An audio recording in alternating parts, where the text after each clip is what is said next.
Okay, as promised, this is the tuition video for the daily Vwap.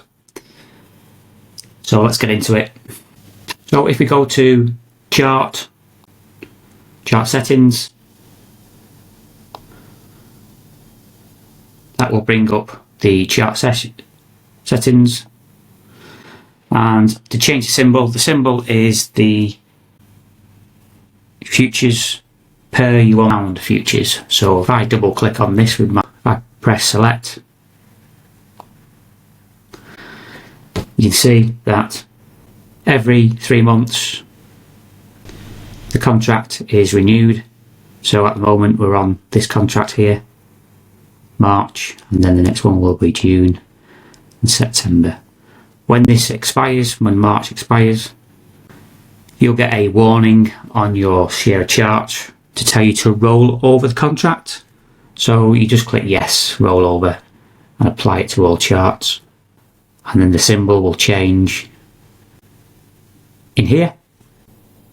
This is the session time. So Vwap chart is set up for 10 o'clock, opens at 10 o'clock, closes at 10 o'clock. So this is 10 o'clock the previous day, and then closes at 10 o'clock the current day. Excuse my writing, it's terrible.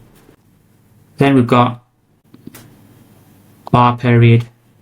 So if you want to change the Rencos, so for instance, I'll show you now.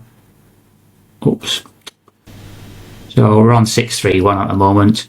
I like 631 and 731. We just change that, 731.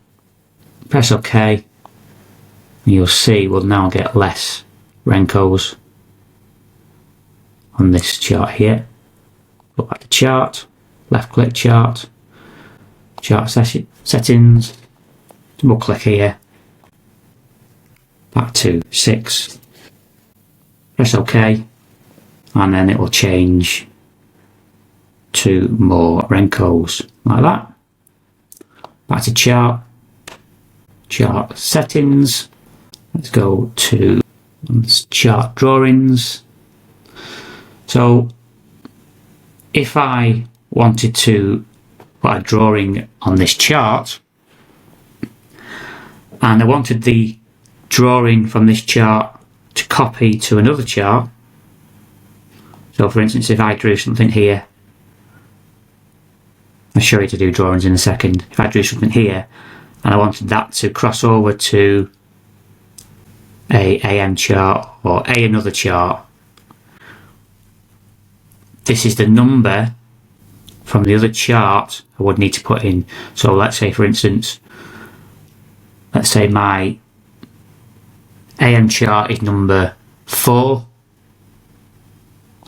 I would put number 4 in here. And the chart number, how do I get the chart number? Well, it's this area here. This one's 1. This particular one.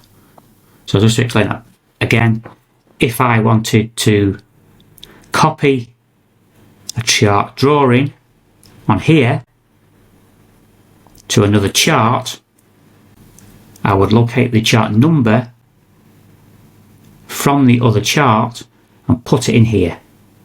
And the chart number is located at the top here. Everything else you can just leave as standard. So drawing, go to tools, say extend rectangle, and you could put an extended rectangle here for argument's sake, just by left clicking and dragging the rectangle. If I had entered a chart number, I wanted this rectangle to be copied across, this would now show on the other chart. So I don't have to draw this here, then draw it on another chart, and so on and so forth. It just makes life a bit easier. Just go right click and press erase.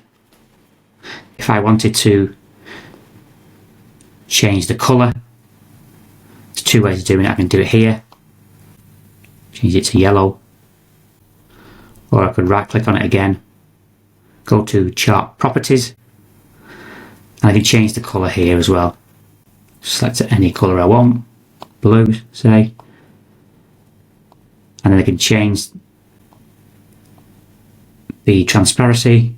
I can change it to 20 to make it darker, change it to 80 to make it lighter.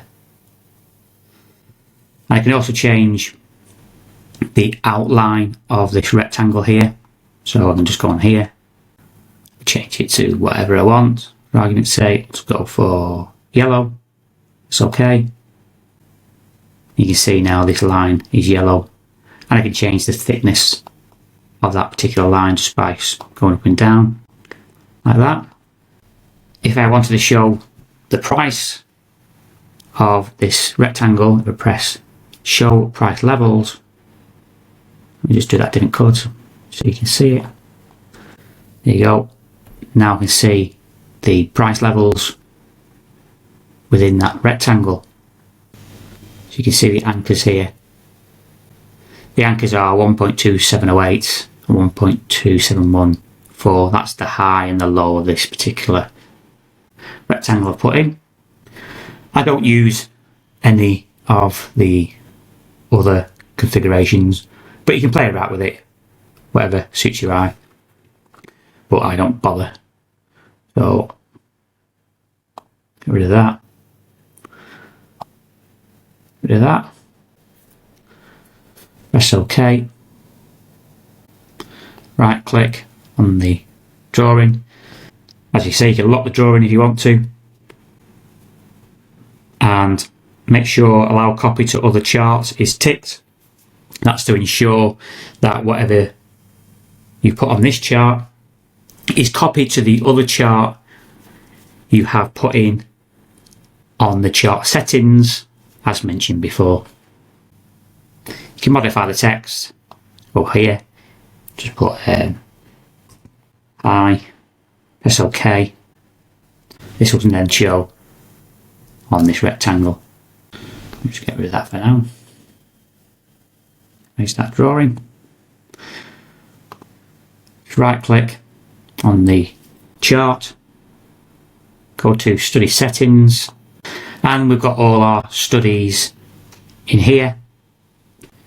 You can change the studies if you want to, but honestly you will pretty much leave them as they are. But I'll give you a little example. So let's have a look at, I've got this live at the moment, time range, I'm not sure if I have. Yeah, so over here. So we can have a time range. This is the Frankfurt Open to the London Open. We have that study, we really want it on the charts, but in all fairness, you'll just pretty much leave the chart as it is. You can have a play about with it, by all means. The one thing that you do need to know is the market depth historical graph. So if I click on that, this shows me the orders, pending orders should I say, buy limits, sell limits at a particular price point.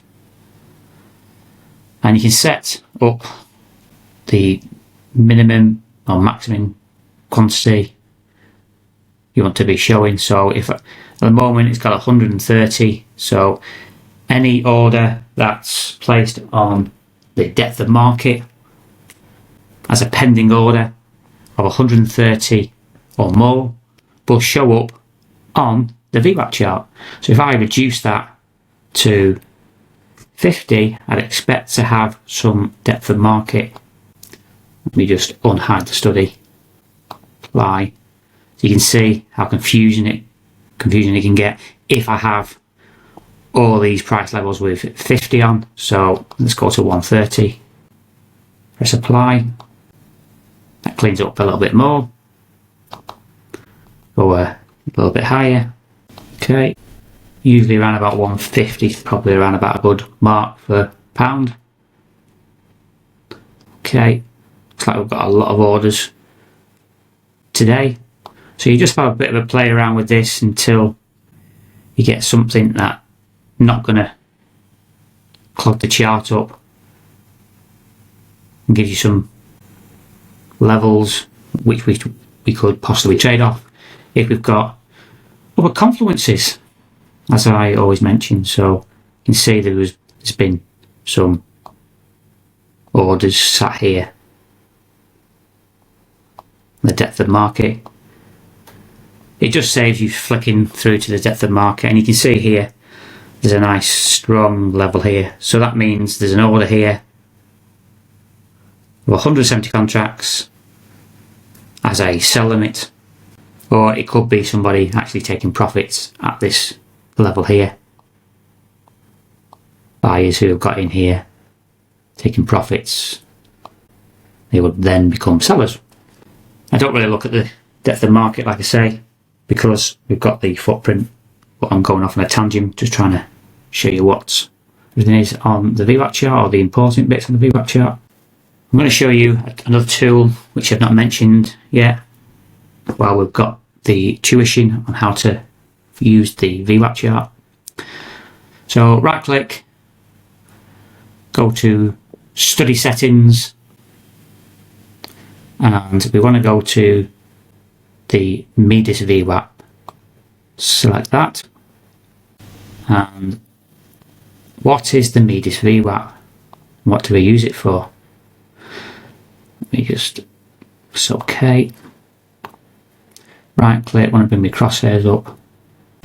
Okay, so I've placed the Midas Vwap. All I've done is gone to the highest point on today's Vwap, right clicked on my mouse, pressed anchor Vwap, and you can see printed this red line here. What do we use it for? Let me just show you. It's going to be a better example if I just remove if I just place the Midas Vwap here. So left click, right click, anchor Vwap, and you can see it's now placed the anchor Vwap at the bottom here. We use this to track inventory of possible institutions that are placing orders, and we place the Midas Vwap at the extremes of price. So that's the extreme, and that's the extreme here. We can use this as another confluence if price has come from this area here, as we can see. Trade up, come back to the Midas Vwap, as you can see here at the moment, and now trading higher. So we use this in conjunction with other profile tools that we use every day. Let's see if we can just find another place to put the Midas Vwap for another example. Let's place it. So get your crosshairs, put it on that candle there. So left click, right click, anchor Vwap, and you can see yesterday, you see here, this is the Midas Vwap, the red line. You see it respecting the Midas here. So we use this to track inventory. So this is possibly a big institution adding to their orders, and you can see in this instance it's respected it. Just gives us an extra confluence, because if we miss the trade here, we could possibly wait for a pullback to the Midas, and then we could join the party. To hide the Midas Vwap, just go right click, find the Midas Vwap, there you go, Midas Vwap, and press hide study. Because if you don't do that, what will happen is the Midas Vwap will automatically start randomly putting it on your chart, and you don't want that. It just gets a little bit messy. The other studies in here, don't get too concerned about them. Okay, the charts are already set up for you to get the maximum potential out of them. But they're the basics of the tuition for the daily Vwap. Just so make sure you know how to scroll, it's left click and scroll there and there, left click on your mouse and just move it left and right, and left click again to move the chart up and down. This is today's profile, so this is the open of today. Not the profile, should I say, the Vwap, should I say. Oh, yeah, so it's open here, 10 o'clock, and this is yesterday's profile. It's open here at 10 o'clock. Open here at 10 o'clock, closes, then opens here at 10 o'clock, and then obviously this evening, this will close at 10 o'clock, and then it will open at 10 o'clock again. So it's 10 o'clock in the evening till 10 o'clock the following evening. And that's it for the tuition on the daily Vwap.